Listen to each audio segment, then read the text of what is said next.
Вітаю, друзі! Це подкаст, на якому ми говоримо про важливі і цікаві речі. Я представляю нашу гостю Поліна. Поліна, привіт! Розкажи, будь ласка, дуже коротко про себе. Скільки тобі років і що ти любиш в житті? Всім привіт! Мені 15. Я дуже люблю спорт, люблю малювати, розказувати вірші, ну і, звісно, ігри і серіальчики теж must have. Сьогоднішня наша тема звучить як lifelong learning, або навчання протягом всього життя.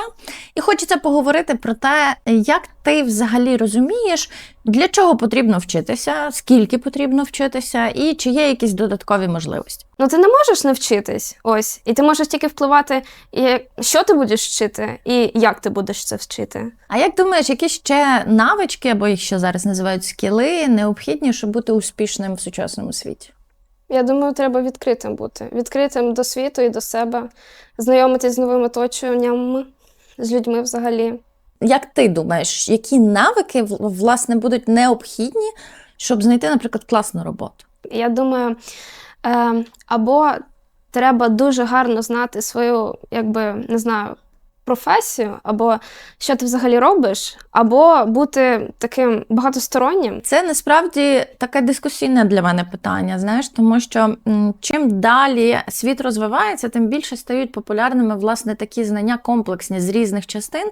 І один зі скілів, власне, таких, які будуть допомагати людям краще самореалізуватися, це інтегрувати з різних сфер, складати отут я трошки знаю, отут, і от разом це все складу в якусь таку унікальну комбінацію. Але ти абсолютно права, що якщо ти свідома вже людина своїх там якихось майбутніх планів, так, якщо ти розумієш, чим ти хочеш займатися, то глибоко занурюватися, воно точно необхідне. Є, наприклад, такий скіл, як критичне мислення. Критичне мислення – це про здатність, зі сторони критично дивитися на якісь, наприклад, нові знання або на якусь інформацію. Наприклад, не вестися на фейки – це одна із частин критичного мислення. Або коли ти отримуєш інформацію, що, британські вчені знову провели дослідження, то не довіряти сліпо, бо ж в інтернеті написано, а трошки аналізувати і думати. І, власне, аналітичні скіли – це теж одна із ключових навичок людини сучасної. Угу. Що з креативністю? Бо вона теж в тому списку. З креативністю все добре. Люблю креативити, люблю малювати. Якщо ти креативний, ти відкриваєш для себе нові, можна сказати, варіанти, як вчитись. Я, якщо чесно, зараз просто вражена, бо ти інтуїтивно називаєш усі скіли з цього списку. І це супер, бо вміння вчитися – це ще одна важлива річ. Зараз інформації є багато. Як з нею працювати – це один зі скілів, так? Про вміння вчитися, про вміння її аналізувати і критично сприймати цю інформацію, і потім інтегрувати. Давай тепер спробуємо про таку річ поговорити, як волонтерство, стажування, якісь такі додаткові розвиткові можливості. Чи ти маєш досвід волонтерства, наприклад, або участі в якихось таких соціальних проєктах? Якщо маєш, то розкажи про нього. Волонтерства я не маю, на жаль, не знаю, не було можливості. Якщо, це окей, то я би хотіла трошки десь, може, наштовхнути тебе і наших слухачів на те, де можна їх пошукати. Традиційна штука, де можна шукати різні такі, наприклад, можливості міжнародних обмінів, це така програма, яка називається Erasmus+. Чула коли-небудь? Ні. Власне, це такий міжнародний рух, який скоріше ближче до студентства, але це обміни між різними країнами, і люди, наприклад, можуть на рік поїхати в якусь країну, отримати... Класно звучить, правда? Отримати часто фінансування на навчання, отримати проживання і такі різні штуки. Дуже популярними зараз є гранти, наприклад, Girls in Tech. Це гранти для дівчат, які готові розвиватися в технологіях, але не тільки. Є гранти для молодих митців, коли ти, наприклад, можеш поїхати на мистецьку резиденцію. Бувають, наприклад, літературні. Просто подаєшся на таку програму, розглядається твоя заявка, і багато людей, які хочуть займатися такою писемницькою творчістю, збираються в одному місці. Часто це якесь красиве місце, якийсь будинок в горах. Вас там годують, вам можуть платити навіть гроші, стипендію, і ваше завдання – творити. І я розумію, що багато молодих людей просто не усвідомлюють, що є така можливість. Те саме є точно для художників, наприклад. Або для людей, які хочуть займатися наукою. Ти можеш їхати в університет на стипендіальні програми. Коротше, можливостей дуже багато. Як би от ти, як людина, яка вперше, наприклад, почула про більшість із цих можливостей, логічно, як би ти почала їх шукати? Шукати А саме? от якби тобі захотілося в такому взяти участь? Ну, в Гуглі там. Думаю, у людей, які, можливо, на мою думку, вкрутяться в такому всьому, чи там дорослі люди, як ви. Угу. Ось, а так не знаю. Можливо, у сестри попитала, тому що вона їздить в різні країни вчитись по обміну в універі. В мене є улюблених кілька телеграм-каналів, де постійно щодня, ви собі просто не уявляєте, скільки там є оцих можливостей, на які можна подаватися. І один з улюблених на правах реклами – це Soulmate. Коли заходиш в такий канал, там є вкладка «Подібні канали», і отам цих каналів просто мега багато. Тобто вибрати, де тобі, наприклад, підходить формат, як це публікується, і туди десь пробувати подаватися – це дуже крута можливість. Якби треба було дати одну, може дві, таких універсальних поради щодо саморозвитку. Я б порадила не заганяти себе у рамки і вчитись нового. І не дуже слухати, що тобі кажуть інші, тому що інші – це не ти. Тобто, якщо ти щось не знаєш, навчись. Дякую тобі, Політ. Дякую. У мене в гостях Катя. Скільки тобі років і що нам важливо про тебе знати? Мене звати Катя, мені 15 років. Я абсолютно все своє життя малюю. Планую займатися цим все наступне своє життя. Люблю співати, фоткатись і спати. Розкажи, будь ласка, як ти розумієш оцей принцип навчання протягом всього життя? Ми навчаємось кожного дня, кожної хвилини. Можливо, не все нове, але щось нове ми собі підмічуємо. Ми вчимося на кожних своїх помилках. Чому це важливо? Щоб не повторювати свої старі помилки, не наступати на ті самі граблі. І взагалі, коли людина вчиться, вона стає більш різногранна. Це ще й може дуже сильно надихати, мені здається, тому що в світі дуже багато можливостей, про які ми взагалі навіть не підозрюємо, і чим більше ми розблоковуємо нових досвідів, тим такий ширший горизонт ніби стає для нас. Кать, а користуєшся якимись такими новітніми засобами, способами навчатися, окрім класичних?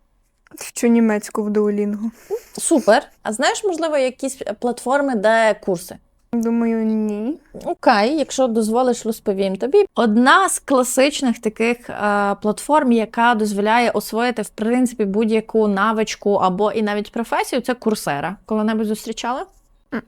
Таких типових їх є декілька. Coursera, Udemy і українська є, яка дуже на них подібна, Prometheus називається. Там є дуже багато курсів, дуже багато навчання. Ти просто в онлайні проходиш ці всі лекції. А як думаєш, в чому сенс волонтерства? Допомагати людям. Допомагати людям, нові знайомства, і просто з кожним таким разом ти стаєш, напевно, добрішою людиною. Ми всі повинні один одному допомагати. Круто. Я теж так вважаю, і часто волонтерство, воно стає якби на ринку, не знаю, праці, на ринку навичок таким класним бонусом, коли ти десь там, навіть в резюме можна це вказувати зрештою, але десь там сказати, а я там волонтерю десь там. І волонтерити ж насправді можна в дуже різні способи. Хтось допомагає тваринкам, хтось, не знаю, їздить в дитячі будинки, хтось там до стареньких в оці будинки догляду приїжджає з майстер-класами, а хтось приходить в Український освітній хаб і тут, не знаю, організовує, наприклад, для своїх друзів або для когось молодшого чи того, хто, не знаю, в слабшій позиції, якісь класні акції. І хочу ще запитати, чи ти задумуєшся, чи, можливо, навіть знаєш про навички, які допоможуть людям стати успішними? Напевно, треба просто вчитись про все. Про все потрошки. Так, про все повтрошки. Якщо ти будеш вчитися, наприклад, тільки про якусь одну вузьку тему, то ти не виживеш в світі. Список навичок, які роблять з людини успішну людину в сучасному світі, це є, власне, 10 пунктів. І з попередньою гостею ми поговорили про частину з них. І я хочу запитати, що ти думаєш про решту, про які ми не поговорили. Там є, наприклад, така штука, як вміння працювати в команді. Як ти розумієш цю навичку? Кожна людина живе в суспільстві, серед людей, тому праця в команді, це важлива навичка. Це комунікувати з людьми, це вміти домовлятися, знаходити компроміси. Є така думка, знаєш, я знаю, як краще. А вміння працювати в команді – це про те, що я готовий чи готова почути ще і інших, і готова прийняти, що, може, справді моя думка не настільки геніальна, як мені спочатку здавалось. Моє наступне питання стосується такої навички із цього, власне, списку 10, як цифрова грамотність. Як ти розумієш її і чи ти вважаєш її важливою? Вважаю її важливою, бо я все частіше чую, що багато людей легше обманути саме в інтернет-просторі, і важливо вміти себе захищати в ньому. Важливо знати всі правила безпеки в інтернеті і просто не вестися на багато неправдивої інформації, мати критичне мислення, розуміти. А цифрова грамотність, не повіриш, це про загалом вміння оперувати, я не знаю, комп'ютером, вміння працювати з текстами, вміння працювати з якимись графічними редакторами, з середовищами програмування. Такі такі хард-скіли.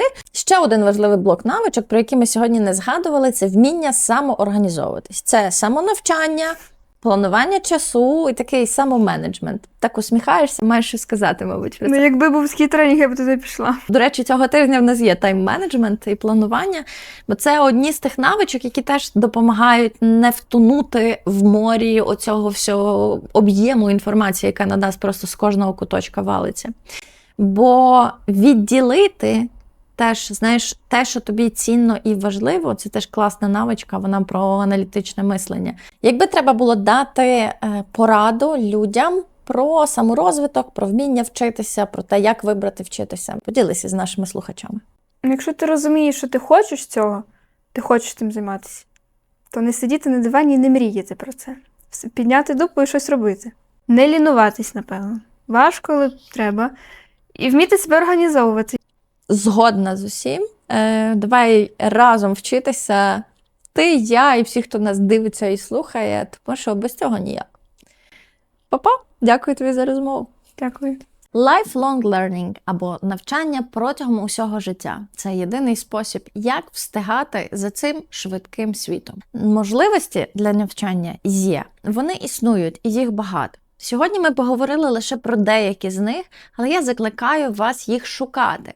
Вони чекають, поки ви на них відгукнетеся. Займайтеся волонтерством, подавайтесь на різні програми, вигравайте гранти, закінчуйте курси, ходіть на тренінги, бо все це розвиває навички, без яких неможливо стати успішним у сучасності. Будьте на своїй стороні, ставайте кращою версією себе і побачимось у якомусь класному майбутньому, яке ми разом з вами створимо. Па-па!